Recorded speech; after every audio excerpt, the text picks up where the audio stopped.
Le 8e degré d'humilité dans la règle de Saint-Benoît au chapitre 7 va à l'encontre de nos réflexes modernes.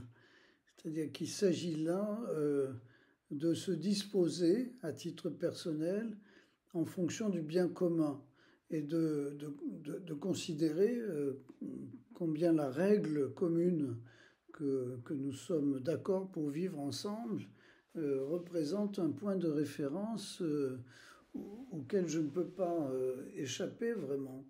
Donc comment est-ce que je peux découvrir le sens de l'importance de cette règle commune sans qu'elle me dispense d'être moi-même, bien sûr, mais comme participant au bien commun. Donc l'écoute, le respect, l'attention au sens de cette règle commune va être tout à fait capital et sans que ça nuise pour autant à l'originalité, à la disposition personnelle qui fait que j'apporte ma part aussi dans ce bien commun qui ne ressemblera pas forcément à la part de quelque autre que ce soit. Donc la conjonction de l'identité personnelle et de l'active mise en œuvre de cette personnalité et la dimension du bien que nous portons ensemble dans un groupe, dans une communauté, d'une famille, dans un lieu de travail, etc., est sans doute la clé d'un bon développement.